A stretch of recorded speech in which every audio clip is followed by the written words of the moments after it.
আরে কে আপনি? আর আমার রুমে বউ সাজে ঘোমটা দিয়ে বসে আছেন যে?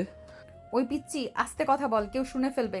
তখন আবার এই নিয়ে অনেক সমস্যা হবে। মানে কি? আপনি কে আর আমার বউ কোথায়? আমি তোর বউ এবার হয়েছে, এখন অন্তত চুপ করে থাক। কি মানে? আপনি আমার বউ মানে আমি তো আপনাকে বিয়ে করিনি, আমি তো সাথীকে বিয়ে করেছি।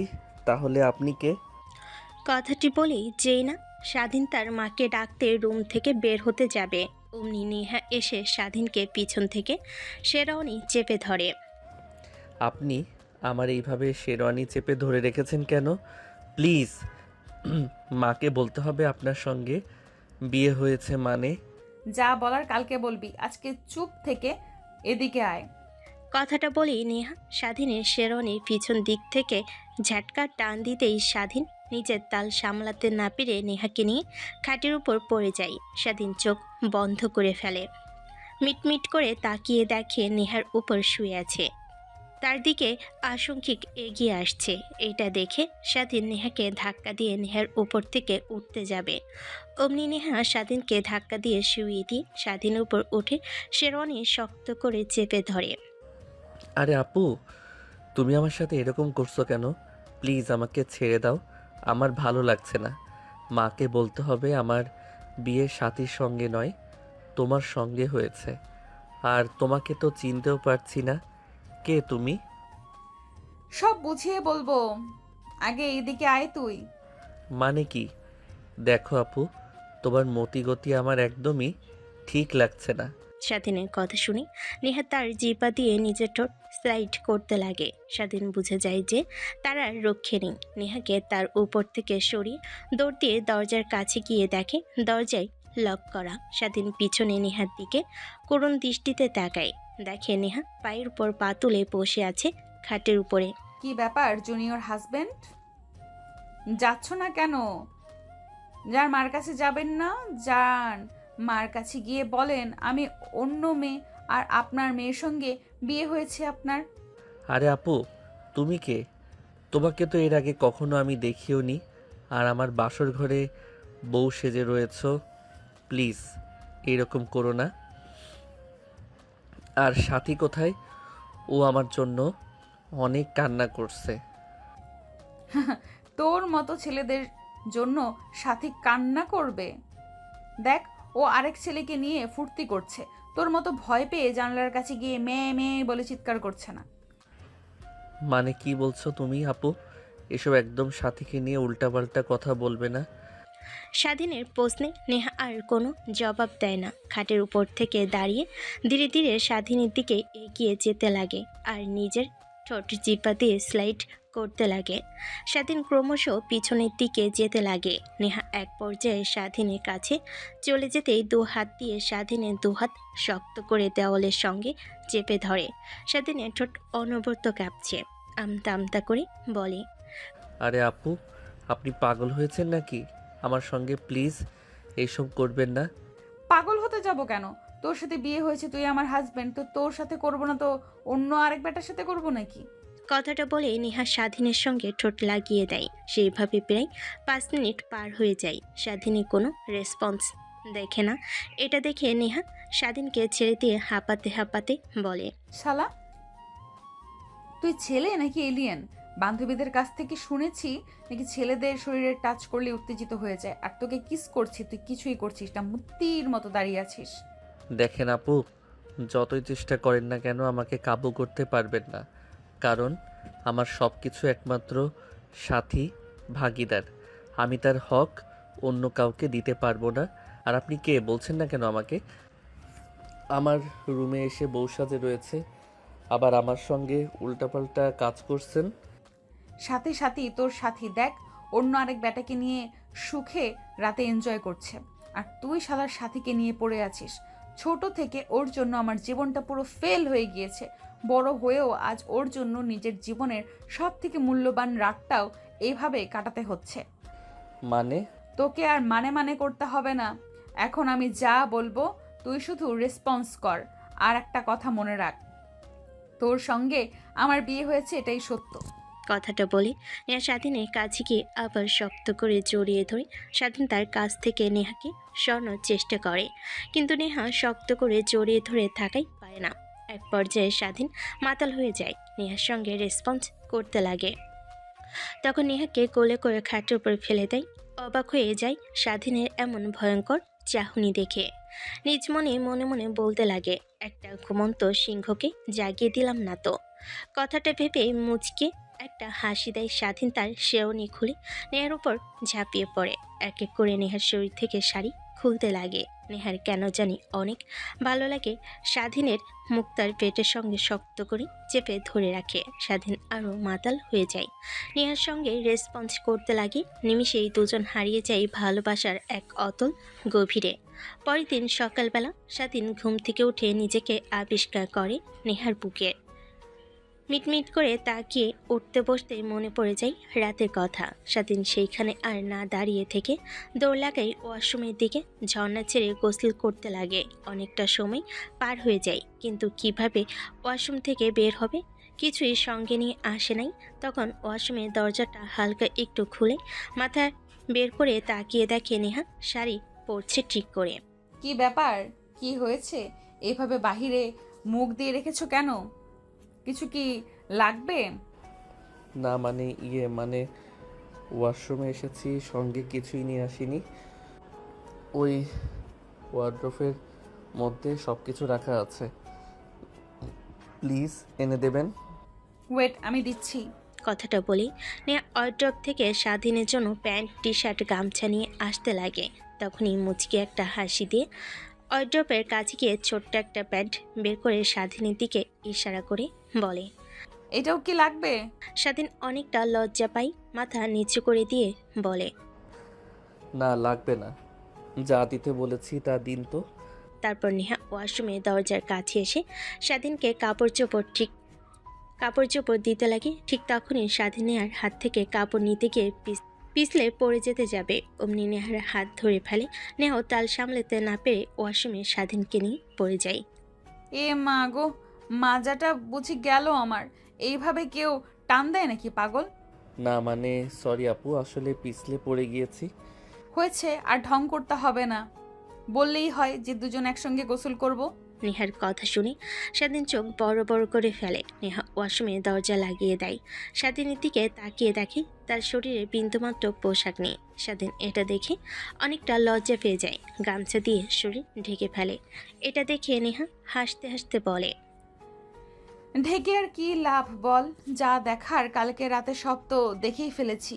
কথাটা বলেই নেহা তার শরীর থেকে এক এক করে শাড়ি কাপড় খুলতে লাগে। স্বাধীন চোখ বন্ধ করে ফেলে। নেহা এইটা দেখে মুচকি একটা হাসি দেয়। তারপরও নিজের অজান্তে স্বাধীনকে তার দিকে এগিয়ে নিয়ে এসে দুজনের শরীর একত্রিত করে দেয়। স্বাধীন চোখ বড় বড় করে তাকিয়ে থাকে নেহার দিকে। কি ব্যাপার জুনিয়র হাজবেন্ড, এভাবে তাকিয়ে আছেন কেন? এর আগে কখনো দেখেননি বুঝি? নেহার প্রশ্নের কোনো জবাব না দিয়ে স্বাধীন তাড়াতাড়ি করে গোসল করে পোশাক পরিধান করে ওয়াশরুম থেকে বাইরে বের হয়ে আসে। নেহা এটা দেখে মুচকি একটা হাসি দিয়ে সে গোসল করতে লাগে। নেহা গোসল করে বাইরে বের হয়ে এসে দেখে স্বাধীন একটা ট্রাউজার পরে খালি গায়ে ড্রেসিং টেবিলের সামনে দাঁড়িয়ে চুলগুলো ঠিক করছে। পেছন থেকে বডি ফিটনেসটা দেখে তাকে আকৃষ্ট করছে। ঠিক তখনই নেহা পিছন থেকে ভাবতে লাগে, আল্লাহ জানে আমার বোনটা এরকম একটা হ্যান্ডসাম ড্যাশিং সরল একটা ছেলেকে রেখে কিভাবে আর একটা ছেলেকে নিয়ে পালিয়ে যেতে পারে। একে তো দেখে আমারই লোভ সামলাতে পারি নাই। আর ও কতবার যে ওরা দুজন মিলিত হয়েছে, আর কি করার। এখন ওইটাকে নিজের উপরে রাখতে অন্যদের একদম তাকাতে দেওয়া যাবে না। কথাগুলো আনমনে ভাবছিল। নেহা স্বাধীন পেছনের দিকে তাকিয়ে নেহাকে তার দিকে তাকিয়ে থাকতে দেখে অনেকটা অবাক হয়। নেহার সামনে গিয়ে তুই মারতে নেহার ধ্যান ভেঙে যায়। কি ব্যাপার আপু, কি ভাবছেন এভাবে আমার দিকে তাকিয়ে? না মানে ভাবছি, আমার ছোট বোন সাথীর সঙ্গে তো তোমার রিলেশন ছিল। কতবার তোমরা একসাথে একান্তভাবে টাইম পাস করেছো। মানে সাথী আপনার ছোট বোন? তার মানে আপনি সাথীর বড় বোন? আর একদমই ভুল ভাবছেন, কারণ সাথী আমার কাছে অনেকবার আসার চেষ্টা করেছে, কিন্তু আমি বারবার ওকে দূরে সরিয়ে দিয়েছি। শুধু বলেছি যা হবার বিয়ের পর। স্বাধীনের কথা শুনে নেহার অজান্তে কেমন যেন ভালো লাগা কাজ করে। তারপর স্বাধীনকে পাশ কাটিয়ে ড্রেসিং টেবিলের সামনে গিয়ে চুল হেয়ার ড্রাই করতে লাগে। স্বাধীন সোফায় গিয়ে বসে মোবাইলে ফেসবুকিং স্ক্রলিং করতে লাগে। স্বাধীন সোফায় গিয়ে বসে মোবাইলে ফেসবুক স্ক্রলিং করতে লাগে। ঠিক তখনই দেখে সাথে আরেকটা ছেলের ম্যারিড স্ট্যাটাস শিপ। অনেকটা অবাক হয়ে যায়। তখনই সাথীর প্রোফাইলে গিয়ে দেখে তার সঙ্গে আরেকটা ছেলের পিক কভার ফটো দেওয়া। তখনই স্বাধীন সাথীকে ফোন করতে লাগে, কিন্তু বারবার ফোন বন্ধ দেখায়। আচ্ছা আপু, আপনাকে কিছু প্রশ্ন করার আছে আমার। হ্যাঁ করো, বাট আপু বলে দেখা যাবে না, বউ বলে রাখতে হবে। তা না হয় ডাকবো, আগে এটা বলেন আপনি সাথীর বড় বোন মানে, আর সাথী কোথায়? হ্যাঁ বলবো, সব খুলে বলবো, কারণ তোমার সব জানার অধিকার আছে। কথাটা বলে নেহা গিয়ে স্বাধীনের পাশে সোফায় বসে পড়ে। তারপর উপরের দিকে তাকিয়ে স্বস্তির একটা নিঃশ্বাস ফেলে বলতে লাগে, তাহলে শোনো। দেখ আপু, তোকে আগেও বলেছি পরেও বলছি, তুই যদি না আসিস তাহলে আমি বিয়ে করব না। কত দিন হলো তোকে দেখি না।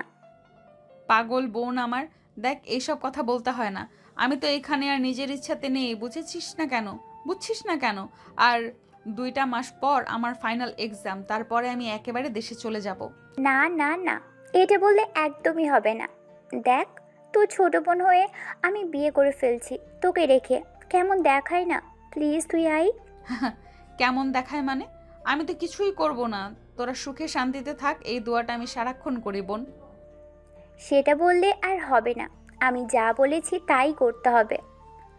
আর তুমি ভালো করেই জানো আমি যা একবার বলি তা করেই ছাড়ি। এই নাও, মা তোমার সাথে কথা বলবে।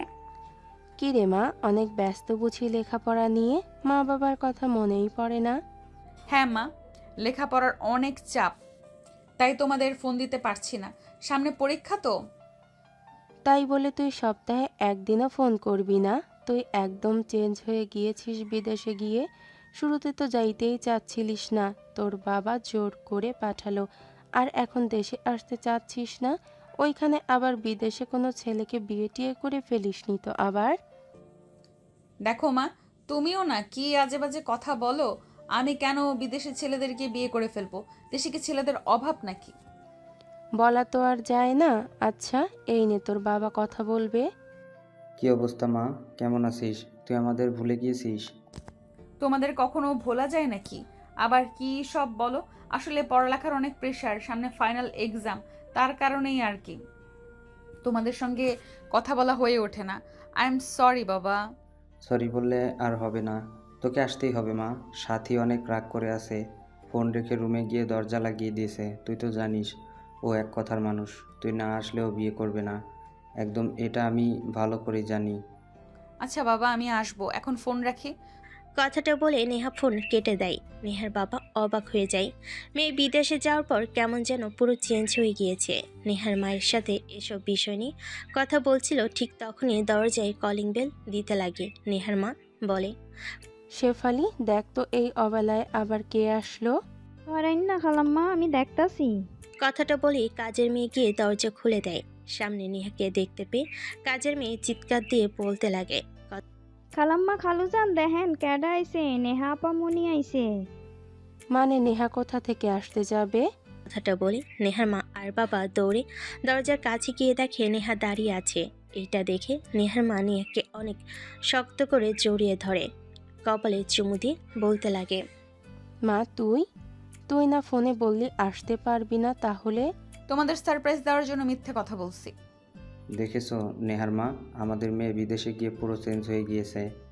যে মেয়ে কখনো আমাদের মিথ্যা কথা বলতো না, সে মেয়ে আমাদের মিথ্যা কথা বলা শুরু করে দিয়েছে। আরে বাবা, তুমি রাগ করছো কেন?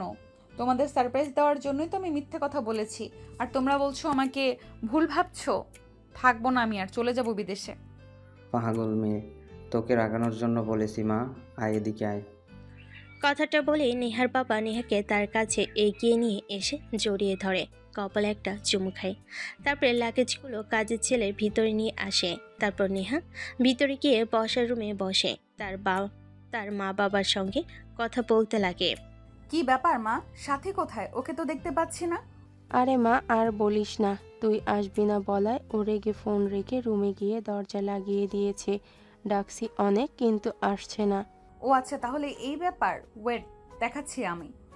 কথাটা বলে নেহা বসার রুম থেকে বের হয়ে সাথীর রুমের সামনে গিয়ে দরজায় কড়া নাড়ে। কড়া নাড়তে লাগে কিন্তু সাথী কোনো রেসপন্স পায় না। এক পর্যায়ে আরো জোরে জোরে কড়া নাড়তে লাগে। কি হয়েছে মা? দরজা ভেঙে ফেলবে নাকি?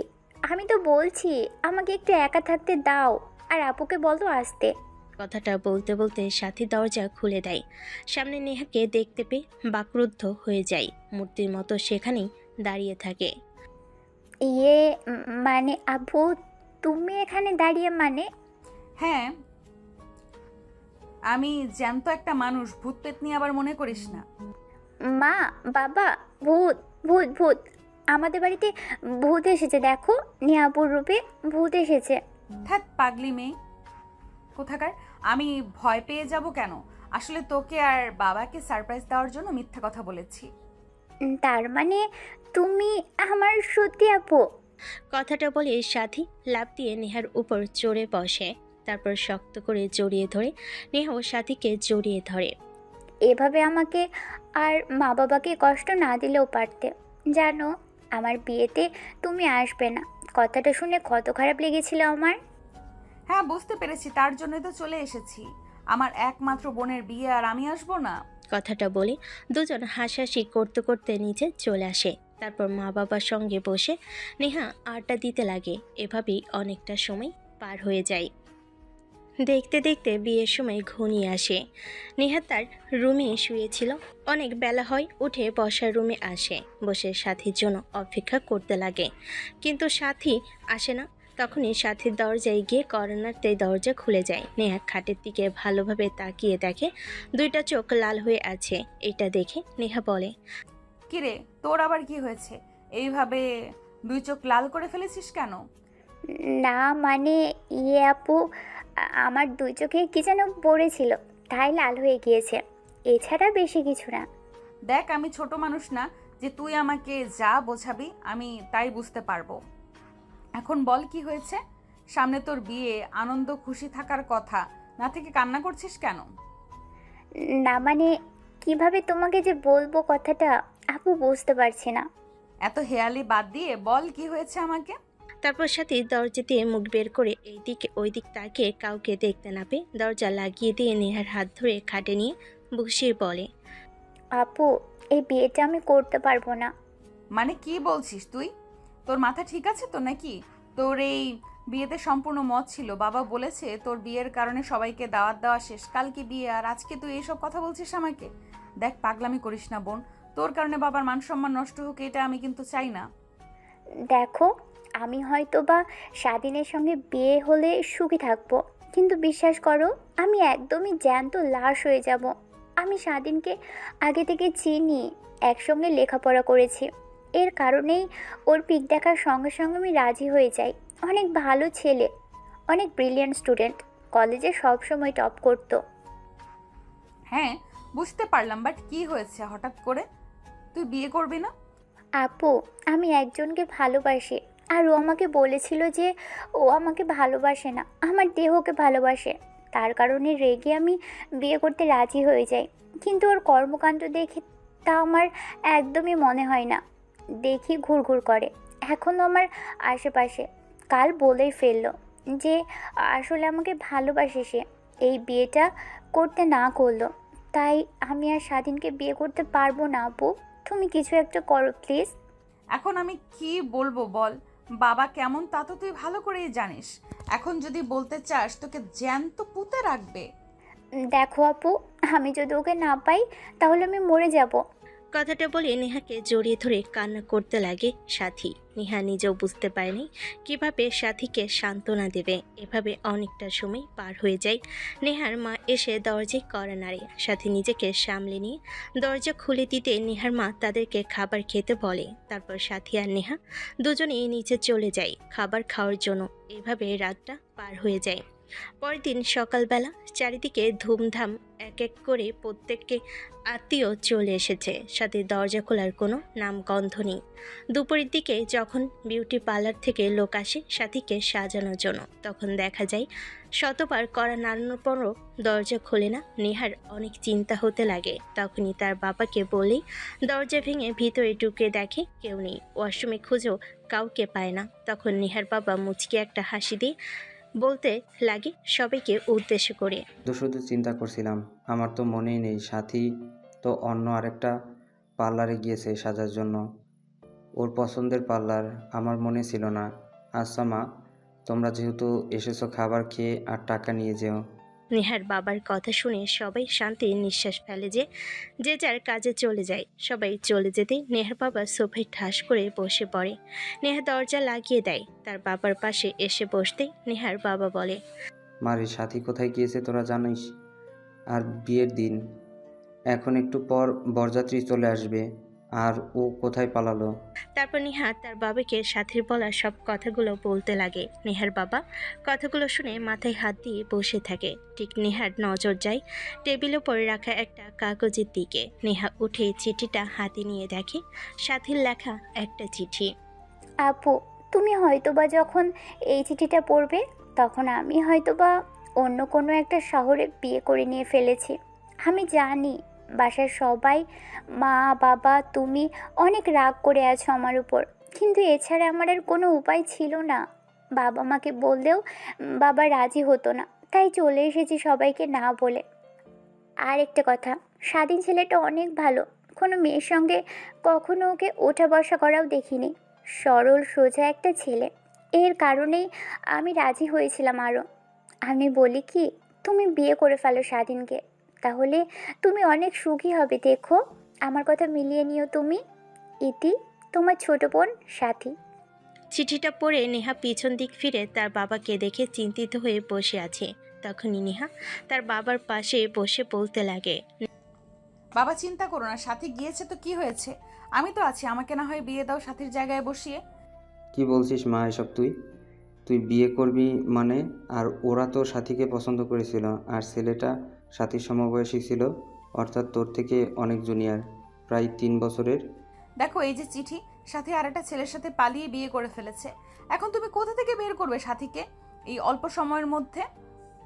এর থেকে ভালো কি তুমি আমাকে বউ সাজিয়ে ছেলেটার পাশে বসিয়ে দাও, কেউ চিনতে পারবে না, তোমার মান সম্মানও বেঁচে যাবে, সবার সামনে পরে না হয় তাদেরকে বুঝিয়ে বললেই বুঝতে পারবে। দেখো নেহা কথাটা কিন্তু আসলে সঠিক বলেছে। নেহার বাবা নেহার কথাটাও বুঝতে পারেন। নেহার মাথায় হাত বুলিয়ে দিয়ে কাছে এগিয়ে নিয়ে এসে কপালে চুমু দিয়ে দেয়। তারপর হাসি মুখে বাইরে বের হয়। নেহা সাথীর লেহেঙ্গা পরে পৌঁছে যে রেডি হতে লাগে। এক পর্যায়ে বরযাত্রী চলে আসে। স্বাধীনের পাশে বসিয়ে বিয়ে দিতে লাগে। কাজী সাহেব সাথীর জায়গায় নেহার নাম বলে নেহার বাবা হাসতে হাসতে বলে, আমি সাথীর নাম ওর বোনের সঙ্গে মিলিয়ে রেখেছি। ওর বোনের নাম নেহা, এর কারণে ওর নাম নেহাত, তার সাথী রেখেছি। সবাই হাসি মুখে পুরো বিয়ের আয়োজনটা শেষ হয়। নেহার বাবা নেহাকে উঠিয়ে দিয়ে চিন্তিত হয়ে বসার রুমে বসে থাকে। দেখতে দেখতে যে যার বাসায় চলে যায়। বিয়ে বাড়িতে এখন শুনশান নীরবতা বিরাজ করছে। এখন বর্তমান। এখন বুঝতে পারছো তো কিভাবে কি হয়েছে, নাকি আরো বুঝিয়ে বলতে হবে তোমাকে? হ্যাঁ, বুঝতে পেরেছি, আর বলতে হবে না। কিন্তু আঙ্কেল এই কাজটা না করলেও পারতো। আমাকে কিংবা বাবাকে সত্যি কথা বললে আমরাই বিয়ে ভেঙে দিতাম, তার মান সম্মানের কিছুই হতো না। কিন্তু এইভাবে আমার একটা সিনিয়র মেয়েকে বিয়ে করা একদমই উচিত হয়নি। আর একটা কথা কি, আমি সাথীকে অনেক পছন্দ করতাম, কিন্তু কখনো বলা হয়ে ওঠেনি ওকে। কি সাথীকে পছন্দ করতে মানে? আমি আর সাথী যেহেতু একই কলেজে লেখাপড়া করতাম, সে তো অনেক দেখা হতো, সবার আড়ালে ওকে দেখতাম, কিন্তু কখনো ওর সামনে গিয়ে প্রপোজ করার সাহসটুকু আমার হয়ে ওঠেনি। তাই লেখাপড়া শেষ করে বাবাকে বলি সে বিয়ের প্রস্তাব নিয়ে যায় আপনাদের বাড়িতে। পছন্দ করার মধ্যেই সীমাবদ্ধ থাকো, আর এক পা আগালে তাহলে পা কেটে রাখবো বলে দিলাম। বাড়িতে বউ আছে কিন্তু, কথাটা ভুলে যেও না। কিসের গুহা? আপনি আমার চেনা নাই জানা নাই একজনের বদলে আরেকজনকে বউ সাজিয়ে বসিয়ে বিয়ে দিয়ে দিয়েছে, এখন আবার বউ বলা হচ্ছে। আমি এই বিয়েটা একদমই মানি না। আর বাবা মা যদি জানতে পারে তখন কি হবে বুঝতে পারছেন তো? কি আর হবে, যা হবার তাই হবে। এখন এইসব নিয়ে চিন্তা করে লাভ নেই। কিন্তু আমি আপনাকে একদমই আমার স্ত্রী হিসেবে মানতে পারবো না। আমি বলি কি, এই সম্পর্কটা না হয় এখানে সীমাবদ্ধতা। মানে? মানে হলো ডিভোর্স দিয়ে দেব আপনাকে। আমার থেকে সিনিয়র একটা মেয়েকে কখনোই বউ হিসেবে মানতে পারবো না। স্বাধীনের কথা শুনে নেহার কেন জানি অনেক রাগ হতে লাগে। নিজের রাগকে কন্ট্রোল করতে না পেরে স্বাধীনকে ধাক্কা দিয়ে সোফার উপর ফেলে দেয়। তারপর নেহা দাঁড়িয়ে কোমরের সঙ্গে শাড়ি গুজে স্বাধীনের ওপর হালকা ঝুঁকে বলতে লাগে, কি বললি তুই? ডিভোর্স দিবি মানে আমাকে? বিদেশ থেকে লেখাপড়া করেছি, অনেক ছেলের প্রপোজ পেয়েছি, অনেকে আবার বাজে ইশারা দিয়েছে, কখনো সেই দিকে ফিরেও তাকাই নাই। কারণ ভেবেছি একটা ছেলেকে বিয়ে করব, তার সঙ্গেই সুখে দিন কাটাবো। আর তুই বলছিস ডিভোর্স দিবি? দেখেন বেশি বাড়াবাড়ি হয়ে যাচ্ছে, কিন্তু রাতে যা করেছেন ঠিক করেননি আবার এখন। তুই ছেলে মানুষ না অন্য কিছু রে? রাতের জন্য কান্না করব আমি, কারণ একটা মেয়ে, আর সেইখানে রাতের বিষয় নিয়ে মাথা ঘামাচ্ছিস তুই? নেহার কথা শেষ হওয়ার সঙ্গে সঙ্গে দরজা কড়া নাড়ার শব্দ পাই। নেহা তড়িঘড়ি করে স্বাধীনের উপর থেকে উঠে দাঁড়িয়ে নিজেকে সামলে নিয়ে দরজার কাছে গিয়ে দরজা খুলে দেখে স্বাধীনের বোন দাঁড়িয়ে আছে। নেহাকে দেখে মুচকি একটা হাসি দিয়ে বলে, গুড মর্নিং ভাবি, বাসর রাত কেমন কাটলো? থাক আর বলো না, তোমার যে ভীতু ভাই আমাকে তো মানতেই চাচ্ছে না। হ্যাঁ আপু, আমার ভাইয়া এরকমই। আমার বান্ধবীরা কত ভাইয়ার নাম্বার নিয়ে ট্রাই করেছে, কিন্তু কারোকে পাত্তা দিত না ভাইয়া। একটা ভীতু ডিব্বা। দেখো না চুলগুলো কীভাবে স্টাইল করে, একদম ভ্যাবলা কান্তর মতো। এখন তুমি এসেছো, তোমার মনের মতো করে নিও। আর নিচে চলো, সবাই অপেক্ষা করছে তোমাদের জন্য খাবার টেবিলে। ঠিক তখনই স্বাধীন নেহাকে সরিয়ে দিয়ে সামিয়ার সামনে দাঁড়িয়ে বলে, তোর ভাবি মানে? আরে তোর ভাবি হয় কি করে? এই মেয়ে তো অন্য আরেকজন। আমার যার সঙ্গে বিয়ে হবার কথা ছিল সে নয়। এত অবাক হবার কি আছে, আমরা তো সব জানি। কথাটা বলে মুচকি একটা হাসি দিয়ে সেখান থেকে সামিয়া চলে যায়। স্বাধীন কিছুই বুঝতে পারে না। তারপর স্বাধীন নেহার পিছু পিছু নিচে নামতে লাগে খাবারের জন্য। নিচ থেকে স্বাধীনের মা বাবা নেহা আর স্বাধীনকে একসঙ্গে আসতে দেখে অনেকটা ভালো লাগে তাদের।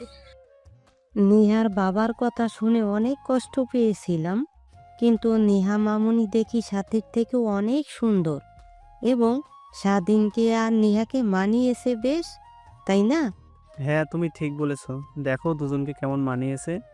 আসো মা, আসো, তোমাদের জন্য অপেক্ষা করছিলাম, এইখানে বসো। স্বাধীন তার মায়ের কথা শুনে অনেকটা অবাক হয়, কারণ কখনো ভাবতে পারেনি তার এভাবে মেনে নেবে নেহাকে। অবাক দৃষ্টিতে স্বাধীন তার মায়ের দিকে তাকিয়ে বলে, মা, তোমরা এত স্বাভাবিক কি করে? তার মানে তোমরা আগে থেকে সব কিছু জানতে?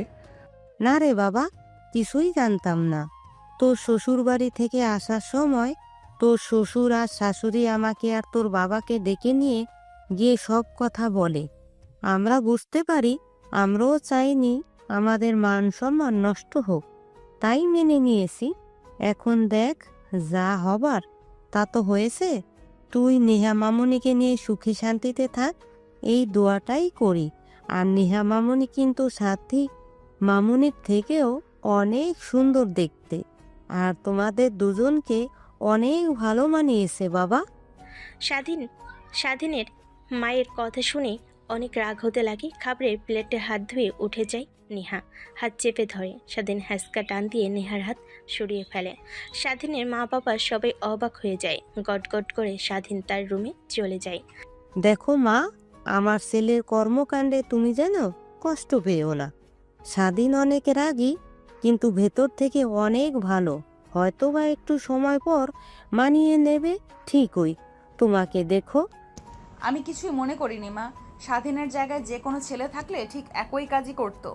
তারপর নেহা, স্বাধীনের মা বাবা আর বোন তিনজনে মিলে আড্ডা দিতে দিতে খাবার খেতে লাগে। স্বাধীন রুমে গিয়ে খাটের উপর উল্টো হয়ে শুয়ে থেকে ভাবতে লাগে, আজ পর্যন্ত যা চেয়েছি তাই আমার হাত থেকে দূরে চলে গিয়েছে।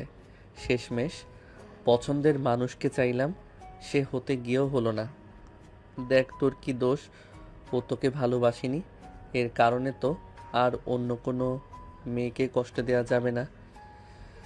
কিন্তু কি করব, নিজেকে তো আর সামলাতেও পারছি না। এই সব ভাবনা যা হবার তা হবে, কিন্তু নেহাকে মেনে নিতে পারবো না একদমই। কারণ আমি চাই না দ্বিতীয়বার আর ওই শাকচুন্নিকে দেখতে। কথাটা আনমনে ভাবতে লাগে স্বাধীন। নেহা খাওয়া দাওয়া শেষ করে স্বাধীনের মা বাবার সঙ্গে বসে আড্ডা দিতে লাগে। সেইভাবে অনেকটা সময় পার হয়ে যায়। একটু পর নেহার রুমে চলে আসে, দেখে স্বাধীন উল্টো হয়ে শুয়ে কি যেন ভাবছে। নেহা স্বাধীনের কাছে এসে খাটের উপর বসে বলতে লাগে, দেখো যা হবার হয়েছে, এতে তো তোমার আর আমার কোনো হাত নেই। তোমার সঙ্গে সাথীর বিয়ে হোক, আমার আর তোমার জুটি উপর থেকে লেখা আছে, এই কারণেই হয়েছে, এতে আমার আর তোমার কোনো দোষ নেই। নেহা অনবরত বলে চলেছে, কিন্তু স্বাধীনে কোনো রেসপন্স পায় না। নেহার অনেক খারাপ লাগে। এক পর্যায়ে বলে, বুঝতে পারছি আমাকে তোমার একদমই ভালো লাগেনি, কারণ আমি তো দেখতে বয়স্ক বুড়িদের মতো, তোমার থেকে 3 বছরের সিনিয়র, তাই তো? তারপরও স্বাধীনের কোনো রেসপন্স পায় না নেহা।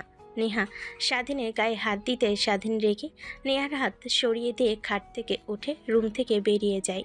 নেহার অনেক খারাপ লাগে, কিন্তু স্বাধীনকে বুঝতে দেয় না। দরজার বাইরে এসে দেখে স্বাধীন বাসা থেকে বের হয়ে যাচ্ছে। তারপর নেহা আগিয়ে স্বাধীনের মা বাবার সঙ্গে আড্ডা দিতে লাগে। অন্যদিকে স্বাধীন বাসা থেকে বের হয়ে বন্ধুদের কল দিয়ে আড্ডা দেওয়ার জায়গায় আসতে বলে, কি রে, তোর আবার কি হয়েছে? নতুন বউকে রেখে আমাদের কথা মনে পড়লো যে? দেখ, মাথা এমনিতে অনেক গরম হয়ে আছে, এখন কথা না বলে জলদি দোকানে আয়। আচ্ছা, 5 মিনিট ওয়েট কর, আমরা সবাই আছি। স্বাধীন চা খেতে লাগে আর মোবাইলে ফেসবুক স্ক্রলিং করতে লাগে। ঠিক তখনই স্বাধীর আইডি থেকে একটা মেসেজ আসে। স্বাধীর মেসেজ ওপেন করে দেখে। স্বাধীন দেরি না করে সাথীকে ফোন করে। আই এম সো সরি, আসলে বিশ্বাস করো আমি নিজেও কখনো ভাবতে পারিনি এরকম সময় হবে। আমি ভেবেছিলাম যে সব ঠিক হয়ে যাবে, কিন্তু আপুর কথা শুনে যা বুঝতে পারলাম, তুই একদমই আমার আপুর সঙ্গে কাজটা ঠিক করছিস না। যা হবার তা তো হয়েছে। দেখ, তুই যদি বলতি বিয়েটা করতে পারবি না, বিয়ের 1 ঘন্টা আগেও বলতি, তাহলে আমি যে কোনো উপায় নিয়ে ভেঙে দিতাম। আর সেইটা না করে উল্টো কি করলি, তোর সিনিয়র বুড়ি আপুকে আমার গলায় ঝুলিয়ে দিলি। দেখ, মুখ সামলে কথা বল। আমার আপু একদমই বুড়ি না, আমাদের থেকে মাত্র 3 বছরের সিনিয়র। আর আমার আপুর সম্পর্কে তুই কতটুকু জানিস? আমার আপু লন্ডনে লেখাপড়া করেছে, তার পিছনে এখনও হাজার হাজার ছেলে লাইন দিয়ে দাঁড়িয়ে আছে। তোর ভাগ্য ভালো যে বিয়ে করতে পেরেছিস। আর আপু রাজি হয়েছিল, না হলে তোর বাবা আর তোর সম্মান ধুলোয় মিশে যেত। কথাটা বলে স্বাধীন ফোন রেখে দেয়। স্বাধীন ফোন দিতে গিয়ে দেখে এখন পুলক করে রেখেছে। স্বাধীনে অনেক রাগ হতে লাগে। দোকান থেকে একটা সিগারেট নিয়ে জ্বালাতে যাবে, ঠিক তখনই পিছন থেকে সজীব স্বাধীনের মুখ থেকে সিগারেট টান দিয়ে নিজের কাছে নিয়ে নেয়। কি রে, তোর আবার কি হলো? এইভাবে হঠাৎ আমাদের ফোন করে আসতে বললি, আর এসে তোকে দেখে তো একদম চেঞ্জ মনে হচ্ছে। সিগারেট খাচ্ছিস মানে? তোকে তো কখনো সিগারেট ধরতেও দেখিনি। দেখ, মাথা অনেক খারাপ আছে, আর কিভাবে সিগারেট খেতে হয় আমার কেউ একটু শিখিয়ে দে। আর তোরা কি যেন উল্টাপাল্টা খাস, ওইসব আমি খাবো আজ। কি রে ভাই, তোর মাথা ঠিক আছে নাকি? নাকি সাথীকে সব কথা বলে দিয়েছিস যে তুই ওকে কলেজ লাইফ থেকে ভালোবাসিস, তাই তোকে একটু প্যারা দিচ্ছে? আরে ভাই, আমার বিয়ে সাথীর সঙ্গে হয়নি। স্বাধীনের কথা শুনে সবাই স্বাধীনের দিকে ট্যাপ ট্যাপ করে তাকিয়ে থাকে। মানে কি বলছিস? তুই সাথীর সঙ্গে তোর বিয়ে হয়নি মানে কার সাথে হয়েছে? ওর বড় আপুর সাথে। তারপর স্বাধীন সজীব সবিকে শুরু থেকে শেষ পর্যন্ত বলে। দেখ ভাই, যা হবার তা হয়ে গিয়েছে। আমরা বলি কি, তুই সব কিছু মেনে নেহা আপুকে নিজের করে নে। তোর কাছ থেকে জ্ঞান শুনতে চাইনি, আমি শুনেছি যে সিগারেট আর তোরা যে নেশা খাস ওইগুলো খেলে নাকি সব টেনশন থেকে মুক্তি পাওয়া যায়, তাই ওইসব খাবো। চলো। দেখ, পাগলামানি করিস না। সজীবের কথা না শুনেই ওর হাত থেকে সিগারেট নিয়ে জ্বালাতে শুরু করে আর কাশতে লাগে। এক পর্যায়ে স্বাধীন বমি করে মাটিতে লুটিয়ে পড়ে। সজীব সবাই ধরে ফেলে, পানি খাইয়ে স্বাধীনকে শান্ত করে দেখতে দেখতে এইভাবে দিনটা পার হয়ে যায়। নেহার অনেক চিন্তা হতে লাগে। স্বাধীন এখনও বাসে আসেনি, নাম্বারটাও নেই, তাই সামিয়ার রুমে যায়। ভাবি, তুমি আমার রুমে? কেন আসতে পারি না নাকি? তা কোথায় বললাম, তুমি আসবে না তো কে আসবে, তা কি মনে করে? তোমার ভাইয়া এখনো বাসায় আসেনি, অনেক রাত হয়ে গেল, চিন্তা হচ্ছে সকালে আমাকে রাগ দেখিয়ে সেই যে বাসা থেকে বের হলো আর আসেনি। সমস্যা নেই ভাবি, ঠিক চলে আসবে, চিন্তা করো না। ভাইয়া এমনিতেই বাসার বাইরে তেমন একটা থাকে না। তারপরও কেমন জানি চিন্তা হচ্ছে আমার। তুমি এক কাজ করো, তোমার ভাইয়ার নাম্বারটা আমাকে দাও। তোমার ভাইয়ের নাম্বারটা আমার কাছে নেই তো। তারপর নেহা সামিয়ার কাছ থেকে নাম্বারটা নেই। তারপরে সামিয়ার রুম থেকে বের হয়ে এসে তার রুমে গিয়ে বেলকনিতে কল দিতে রিং হতে লাগে, বাট রিসিভ করে না। অনবরত কল দিয়ে চলেছে। এক পর্যায়ে একটা মেয়ে ফোন রিসিভ করে। আমি যেই হই না কেন, আগে এটা বলুন, এই মোবাইল স্বাধীনের তো, আপনার কাছে কি করছে? কে আপনি এত বারবার ফোন করে বিরক্ত করছেন? ও স্বাধীন যান তো আমার সঙ্গে এনজয় করে ক্লান্ত হয়ে শুয়ে পড়েছে।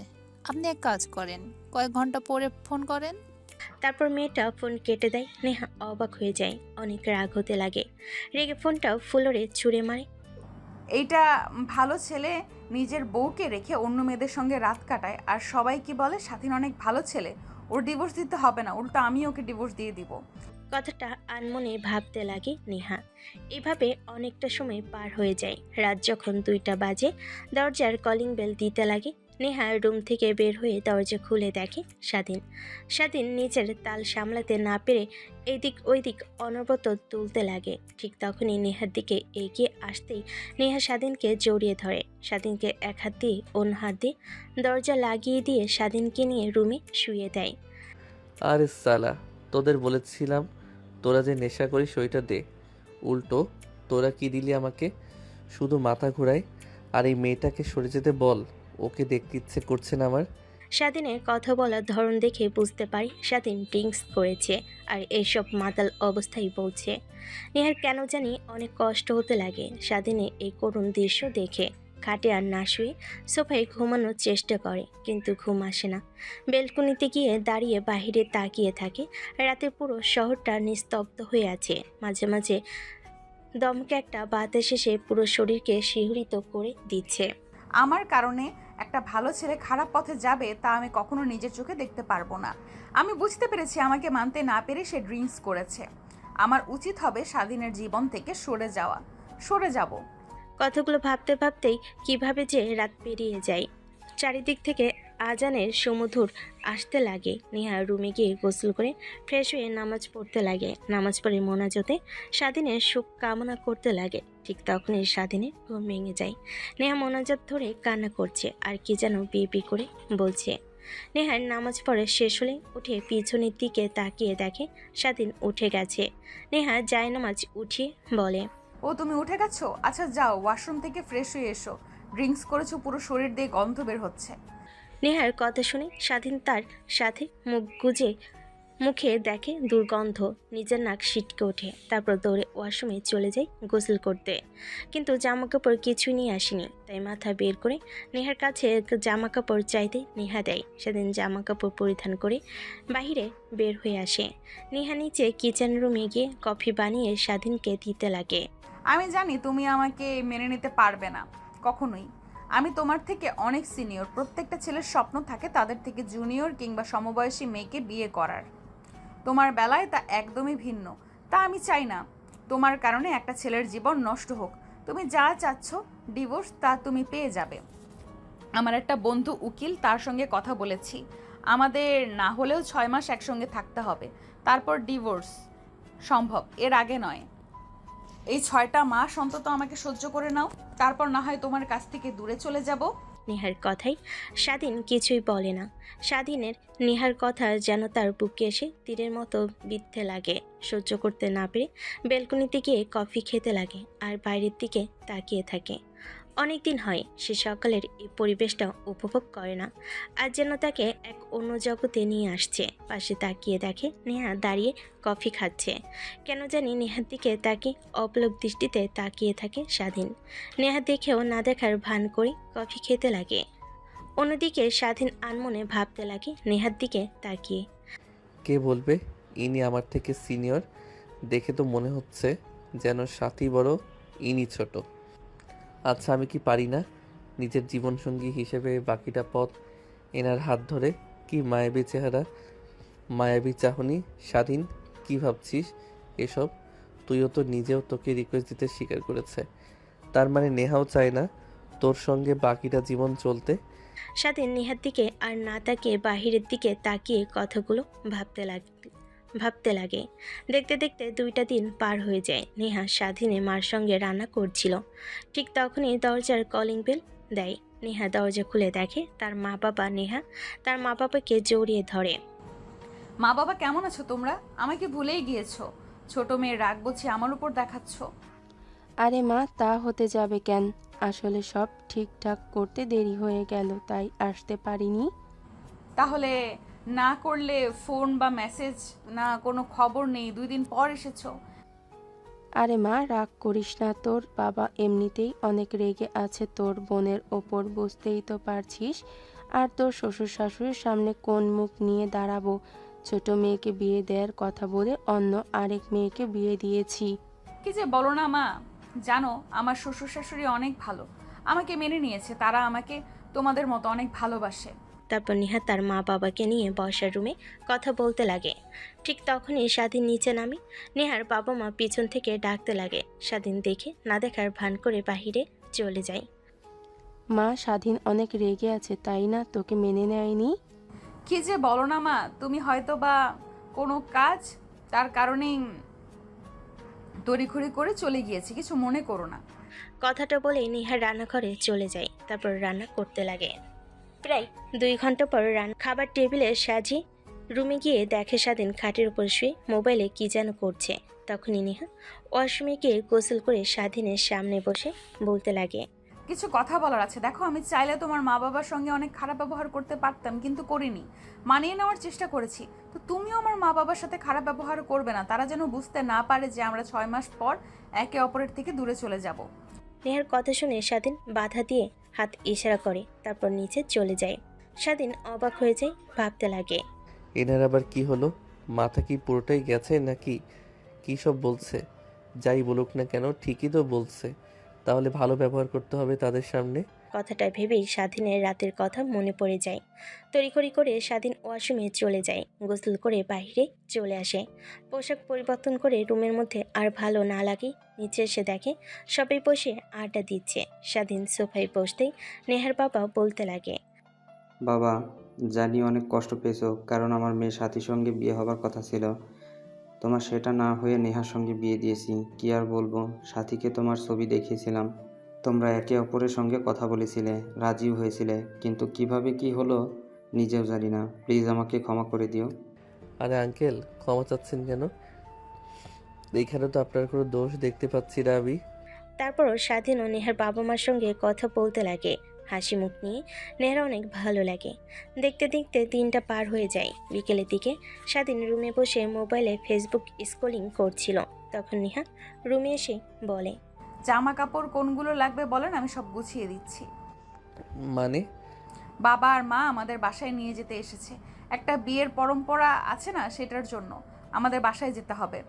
না, আমি আপনাদের বাসায় যেতে পারবো না। আই এম সরি, আপনি যান। দেখ, তুই কিন্তু আমার মাথায় রাগ উঠিয়ে দিচ্ছিস। আমি চাইলে তোর মা বাবার সঙ্গে খারাপ ব্যবহার করতে পারতাম, কিন্তু তা না করে সবার সঙ্গে ভালো ব্যবহার করছি। বিনিময়ে তুইও আমার বাবা মার সঙ্গে ভালো ব্যবহার করবি। এখন যা বলছি তাই কর, রেডি হয়ে নে। নেহার ভয়ঙ্কর রূপ দেখে স্বাধীন অনেকটা অবাক হয়ে যায়। তারপর ওয়ার্ড্রোব থেকে জামা কাপড় বের করে হাতে রেখে দিতেই নেহা এসে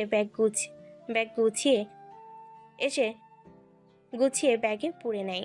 বিকেল হতে নেহা তার বাবা মার সঙ্গে স্বাধীনের বাসায় চলে যায়।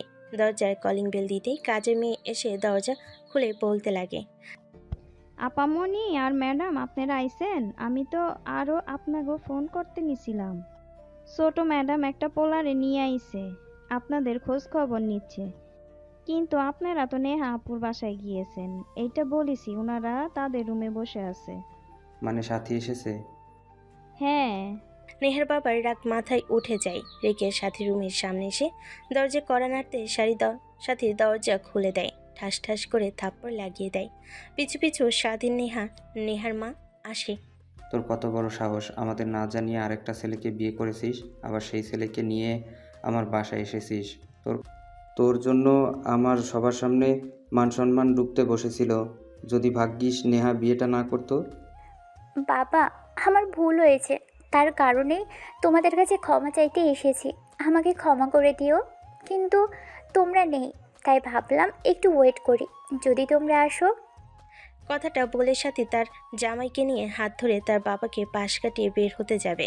তখনই নেহা সাথীর হাত চেপে ধরে। কোথায় যাচ্ছিস তুই? কোথায় আর যাব, দু চোখ যেদিকে যায় সেদিকেই যাব। দেখ, ভুল তো করেই ফেলেছিস, এখন আর কি করার আছে? যা, বাবার কাছে ক্ষমা চেয়ে পা ধরে। আর তোকে এই বাড়ি থেকে যেতে হবে না। আর আমি খোঁজ নিয়েছি, জিসান ছেলেটা অনেক ভালো। এতিম, বাবা মা কেউ নেই, অনেক কষ্ট করে লেখাপড়া করেছে। কই থাকবি তোরা? নেহার বাবা নেহার মুখ থেকে এতিম কথাটা শুনে বাকরুদ্ধ হয়ে পড়ে পিছন ফিরে করুণ দৃষ্টিতে তাকায়। নেহা ইশারা দিতে সাথী দৌড়ে তার বাবার পা জড়িয়ে ধরে কান্না করতে লাগে। নেহার বাবা বুঝতে পারে মেয়েকে পায়ের উপর থেকে সরিয়ে বুকে টেনে নিয়ে মাথায় হাত বুলিয়ে দিতে দিতে বলতে লাগে, মারে, তুই নিজেও জানিস না কত ভালোবাসি আমি তোকে। আমি নেহার থেকেও বেশি তোকে ভালোবাসি। যখন আমাদের ছেড়ে বিদেশে গিয়েছিলি লেখাপড়া করতে চেয়েছিলি, কিন্তু পাঠাইনি। একটা মেয়ে আমাদের কাছে থাক। তুই যে এত বড় ভুল করবি কখনো ভাবতেও পারিনি। আমাকে বলতেই আমি সব কিছু ম্যানেজ করে নিতাম। উল্টো কী করলি, বিয়ের দিন তুই পালিয়ে গেলি। যদি তোর বোন না রাজি হতো তখন কি হতো? আরে বাবা, বাদ দাও না, যা হবার তা হয়েছে।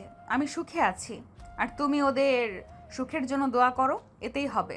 নেহার কথা শুনে নেহার বাবা দোয়া করতে লাগে। সাথী ভালোভাবে বুঝতে পারে যে নেহার কথার মধ্যে লুকিয়ে আছে তীক্ষ্ণ যন্ত্রণা। নিমিষে নেহার বাবা সব কিছু ভুলে গিয়ে মেয়েকে মেনে নেয়। স্বাধীনের এটা দেখে অনেক খারাপ লাগে। সেখানে আর না দাঁড়িয়ে থেকে চলে যায় ছাদের এক কোণায় দাঁড়িয়ে সিগারেট খেতে লাগে। প্রথমবার টানতেই কাশতে লাগে, দ্বিতীয়বার সহ্য করে নেয়। দেখতে দেখতে এক প্যাকেট সিগারেট শেষ করে ফেলে। ঠিক তখনই ছাদে কারোর আসার শব্দ পায় স্বাধীন। তাড়াতাড়ি করে সিগারেট ফেলে দেয়। পাশে তাকিয়ে দেখে সাথী। সিগারেট খাও শিখে গেছো? যাকে ভালোবাসতাম তাকে যদি না পাই আপন করে, তাহলে তো একটু একটু খারাপ নেশা আসক্ত হয়ে পড়ে। মানে ভালোবাসো মানে কাকে? সেটা না জানলে চলবে? তা হাজবেন্ডকে রেখে ছাদে এসেছো একা, আমি একা ছাদে, আবার মাইন্ড করবে না তো? না, কিছুই মনে করবে না, অনেক ভালো। অনেক ভালো তো আমাকে বিয়ে করতে রাজি হয়েছিল কেন? অযথা আমাকে স্বপ্ন দেখিয়েছিলে। তার জন্য I am really sorry, please আমাকে ক্ষমা করে দিও। আর আপুর যতই বোঝার জন্য চেষ্টা করুক না কেন, সুখে আছে। বাট আমি বুঝতে পেরেছি তোমার আর আপুর মধ্যে দূরত্ব অনেক। দেখো, যা হবার তা তো হয়ে গেছে। আমি চাই আমার আপুকে নিয়ে তুমি সুখে শান্তিতে থাকো। সাথীর কথা শুনে স্বাধীন বাঁকা হাসি দিয়ে ছাদ থেকে নামতে যাবে। দরজার কাছে আসলে দেখে জিসান দাঁড়িয়ে আছে। স্বাধীনকে উদ্দেশ্য করে হাত বাড়িয়ে বলে, দেখুন, আই এম রিয়েলি সরি। আমাকে সাথী সব কথা বলেছে, আমি অনেক লজ্জিত। প্লিজ আমাকে ক্ষমা করে দিবেন। আর নেহা আপুর সঙ্গে কথা বলে বুঝতে পারলাম তিনি অনেক ভালো একটা মানুষ। জিসানের কথা শেষ না করে স্বাধীন পাশ দিয়ে নিচে নেমে আসে। তারপর নেহার রুমে গিয়ে দেখে নেহা টেবিলের উপর বসে কি যেন করছে। স্বাধীন সেই দিকে একবার তাকিয়ে বেলকুনিতে চলে যায়। প্যাকেট থেকে সিগারেটের আরেকটা প্যাকেট বের করে খেতে লাগে। নেহা কাজ করছিল, হঠাৎ সিগারেটের গন্ধ পেয়ে বেলকুনিতে গিয়ে দেখে স্বাধীন সিগারেট খাচ্ছে। নেহা দেখে কি বলবে বুঝতে পারে না। এত বড় একটা ছেলে হয়ে গিয়েছো আর জানো না যে সিগারেট খাওয়া স্বাস্থ্যের জন্য ক্ষতিকর? হ্যাঁ জানি তো, কি করব, এটাই আমার নিত্যদিনের সঙ্গী, এছাড়া আর কে আছে? অবশ্যই এর আগে কখনো ট্রাই করিনি, এই 2 দিন হলো খাচ্ছি। ও আচ্ছা, তার মানে তুমি আমাকে রাগ দেখিয়ে আমার রাগ কাটানোর জন্য সিগারেট খাচ্ছ। আচ্ছা, আমি কি দেখতে এতটাই খারাপ? আমাকে কি মেনে নেওয়া যায় না? যাই না কেন, অবশ্যই যাই, বাট আপনি অনেক ভালো ডিজার্ভ করেন আমাকে, না? কথাটা বলে স্বাধীন বেলকনি থেকে এসে সোফায় শুয়ে ঘুমানোর চেষ্টা করে। একটু পর নেহা রুমে এসে স্বাধীনকে সোফায় দেখে বলে, কিছু মনে না করেন, একটা কথা বলতাম। সোফায় ঘুমাতে আপনার কষ্ট হবে। আপনার বাসার মতো আমাদের সোফা বড় নয়, তাই বলছি কি খাটে ঘুমান, মাঝখান দিয়ে কোলবালিশ রেখে দিব, সমস্যা হবে না। না, আমার কোনো সমস্যা হবে না। তারপর নেহা জোর করে স্বাধীনকে সোফা থেকে উঠে খাটে শুয়ে দিয়ে ডিম লাইট অফ করে দেয়। মাঝে মাঝে নেহার কি যে হয়, এক ভয়ঙ্কর অগ্নিদৃষ্টি ধারণ করে। তারপর দুজনেই ঘুমিয়ে পড়ে। পরের দিন সকালবেলা ঘুম থেকে উঠে স্বাধীন দেখে মাঝখানে কোল বালিশ নেই। নেহা তাকে জড়িয়ে ধরে ঘুমিয়ে আছে। নেহার দিকে তাকাতে দেখে মুখের সামনে কিছু চুল সরিয়ে দিয়ে অপলক দৃষ্টিতে তাকিয়ে থাকে। নেহার ঘুম ভেঙে তাকাতেই মুখের সামনে স্বাধীনকে তার দিকে ট্যাপ ট্যাপ করে তাকিয়ে থাকতে দেখে উঠে চোখ দিয়ে ইশারা দিয়ে বলে, এই যে মিস্টার, কি দেখা হচ্ছে এভাবে ড্যাব ড্যাব করে তাকিয়ে? না মানে মানে কিছু না। কথাটা বলে স্বাধীন লজ্জা পেয়ে দৌড়ে ওয়াশরুমে চলে যায়। নেহা অবাক হয়, যেখানে লজ্জা পাবার কথা নেহার, সেখানে স্বাধীন পাচ্ছে। এইটুকু একটা বাচ্চা ছেলে হয়ে কি জেদ আমার সংসার করবে না? ঠিক নাকে দড়ি দিয়ে ঘোরাবো একদিন, এই বলে দিলাম। কথাটা বলে মুচকি একটা হাসি দিয়ে নিজের শাড়ি ভালোভাবে পরিধান করে নিচে চলে আসে। তারপর নেহা তার মার সঙ্গে রান্নাবান্না করতে লাগে। নেহা তার মায়ের সঙ্গে রান্না করতে করতে অনেকটা সময় পার হয়ে যায়। রান্না শেষ হলে খাবার টেবিলে সব গুছিয়ে রেখে রুমে চলে যায়।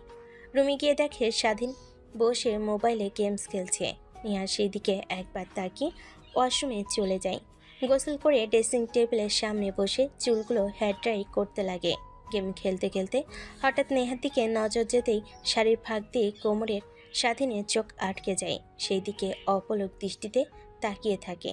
নেহা আয়নাতে স্বাধীনকে তার দিকে তাকিয়ে থাকতে দেখে পিছন ফিরে তাকিয়ে চোখে ইশারা দিতেই স্বাধীন চোখ সরিয়ে গেম খেলায় মনোযোগ দেয়। নেহা হাসি দিয়ে শাড়ি ঠিক করে নেয়। নেহার পরিপাটি হওয়া শেষ হলে তারপর উঠে স্বাধীনের সামনে দাঁড়িয়ে বলে, নিচে চলো, সবাই অপেক্ষা করছে খাবার টেবিলে।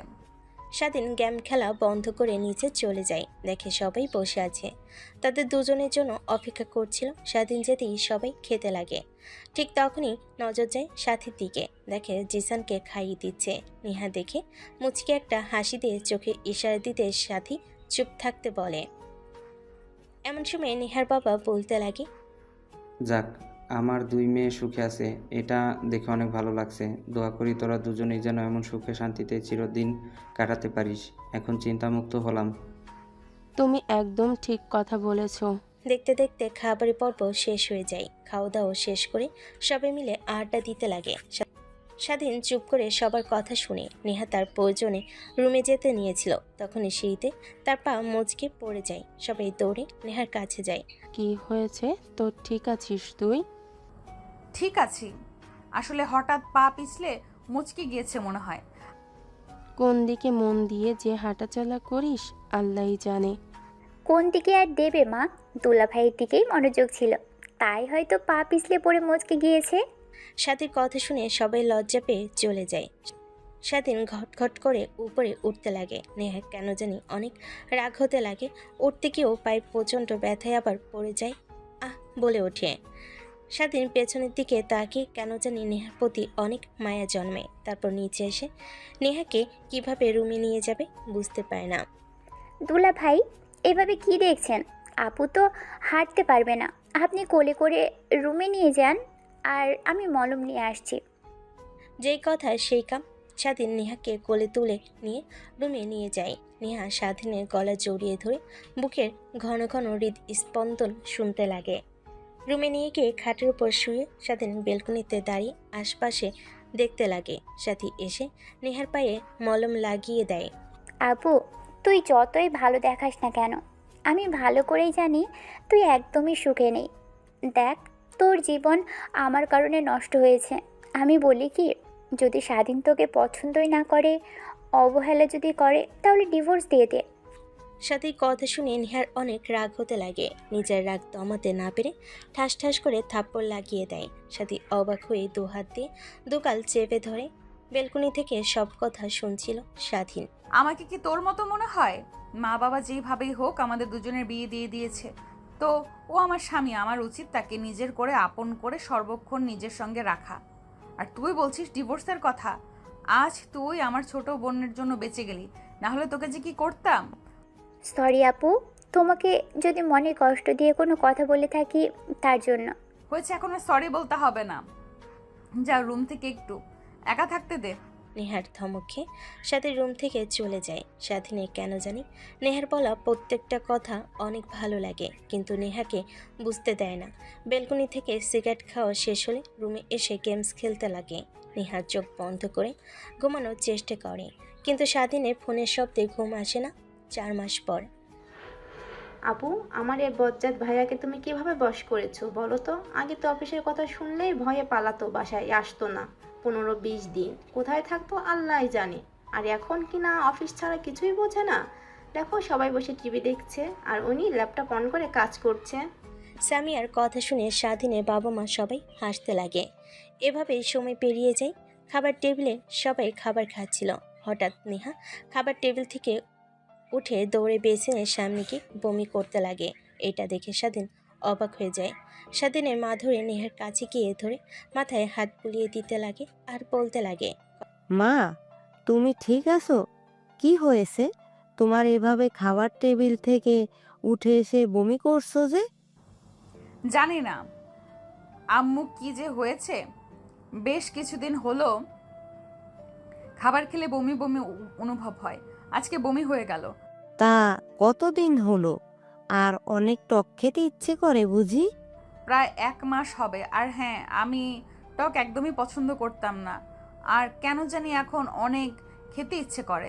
কথাটা বলি নেহা অজ্ঞান হয়ে পড়ে যেতে নেবে। তখনই স্বাধীন দৌড়ে গিয়ে ধরে ফেলে, কোলে তুলে রুমে নিয়ে শুয়ে দেয়। স্বাধীনের মা মাথায় হাত বুলিয়ে দিতে লাগে। আর তুমি এভাবে তাকিয়ে কি দেখছো ভ্যাবলাকান্তের মতো?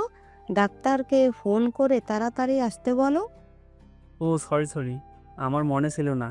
আমি এক্ষুনি ডাক্তারকে ফোন করে আসতে বলছি। তারপর ডাক্তারকে ফোন করার জন্য স্বাধীনের বাবা রুম থেকে বের হয়ে যায়। একটু পরে স্বাধীনের মাও চলে যায়। স্বাধীন নিজের অজান্তে নেহার পাশে বসে মাথায় চুলে হাত বুলিয়ে দিতে লাগে। একটু পর ডাক্তার আসে।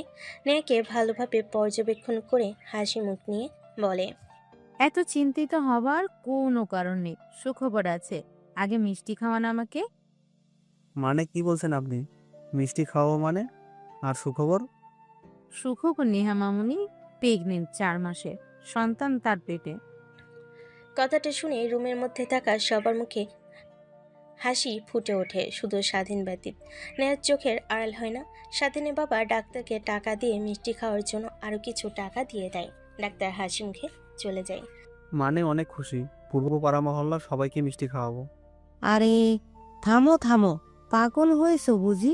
স্বাধীনের মা বাবা দুজনেই আনন্দ উল্লাস করতে করতে রুম থেকে বের হয়ে যায়। একটু পর সামিয়া নেহার কাছে এসে বসে বলে, কংগ্রাচুলেশন আপু, আমাকে এই অল্পতেই ফুপি বানানোর জন্য। তারপর সামিয়া আর নেহা দুজনেই কথা বলতে লাগে। স্বাধীন চিন্তিত হয়ে বেলকনিতে গিয়ে সিগারেট জ্বালিয়ে খেতে লাগে। একটু পর রুমে এসে দেখে কেউ নেই। তখনই নেহা স্বাধীনকে প্রশ্ন করে, আচ্ছা, একটা প্রশ্ন করব, সত্যি সত্যি করে জবাব দিতে হবে। হ্যাঁ বলেন। আচ্ছা, তুমি কি খুশি হওনি? এই সংবাদ শুনে সবার খুশি হবার কথা, বাট আমি তা হইনি। কারণ আপনার সঙ্গে আমার কি চুক্তি ছিল? 6 মাস পর ডিভোর্স, এখন 4 মাস, আর 2 মাস পর ডিভোর্স দিয়ে দেবো আপনাকে। আর এখন বাচ্চা, এখন তো আপনাকে ডিভোর্স দিতে পারবো না। স্বাধীনের কাছ থেকে এরকম সময় ডিভোর্সের কথাটা কখনো চিন্তাও করেনি নেহা।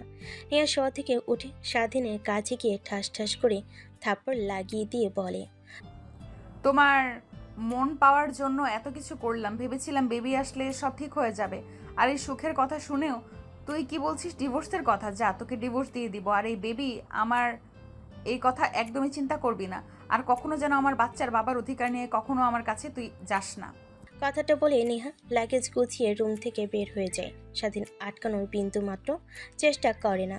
কেন জানি নেহা যাবার পর তার বুকের বা পাশে ফাঁকা আর চিনচিন ব্যথা হতে লাগে। ঠিক তখনই রুমে প্রবেশ করে স্বাধীনের বাবা মা।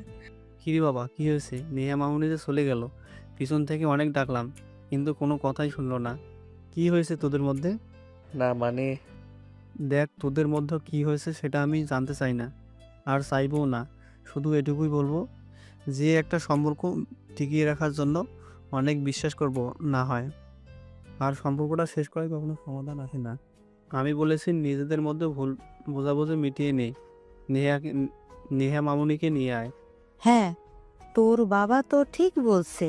যদি তুই নেহা মামুনিকে নিয়ে না আসতে পারিস এই বাড়িতে, তাহলে তোর কোনো ঠাঁই নেই এই বাড়িতে।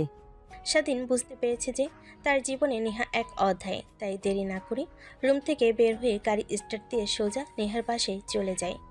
দরজার কলিং বেল দিতে সাথী এসে দরজা খুলে দেয়। হারে দুলা ভাই, আপনি চলে এসেছেন এই অবেলা? আপু আসলো, আমরা এতবার এত করে ডাকলাম কিন্তু কোনো কথাই শুনলো না। রুমে গিয়ে দরজা লাগিয়ে দিয়েছে, কিছু বলছেও না। আপনাদের মধ্যে আবার কিছু হয়েছে নাকি? আরে না, তেমন কিছু হয়নি। আর হ্যাঁ, খুব অল্প সময়ে তুমি খালামণি হচ্ছ। কি?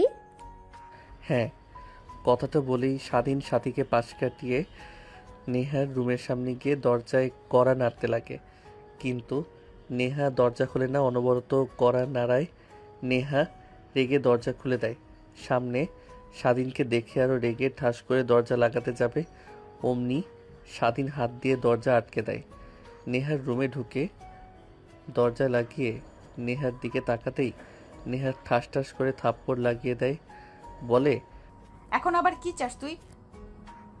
ডিভোর্স, তাই তো? 6 মাস পর পেয়ে যাবি। এইটা নিয়ে তোকে চিন্তা করতে হবে না। যা এখন এখান থেকে। ডিভোর্স না, আমার তোমাকে লাগবে, তাও আবার সারা জীবনের জন্য। মানে?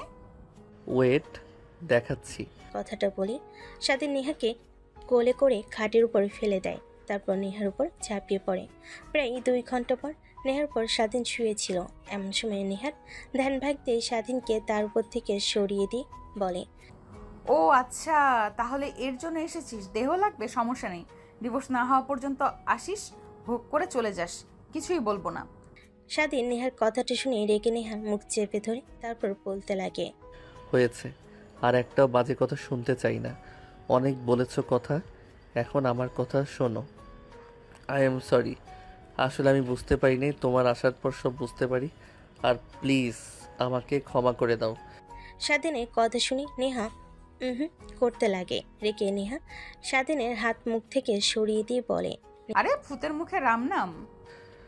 বিশ্বাস করো, আই এম সরি, আমি নিজের ভুল বুঝতে পেরেছি। আমাকে একটাবার চান্স দাও, কখনো তোমাকে নিরাশা করব না। নেহা বুঝতে পারে স্বাধীন মন থেকে কথাগুলো বলেছে, আর সে তার বউ বুঝতে পারছে। তাই স্বাধীনকে তার দিকে এগিয়ে নিয়ে এসে শক্ত করে বুকের সঙ্গে জড়িয়ে ধরে। এখন আর দুজনের মধ্যে কোনো বাধা নেই, শুধু আছে ভালোবাসা।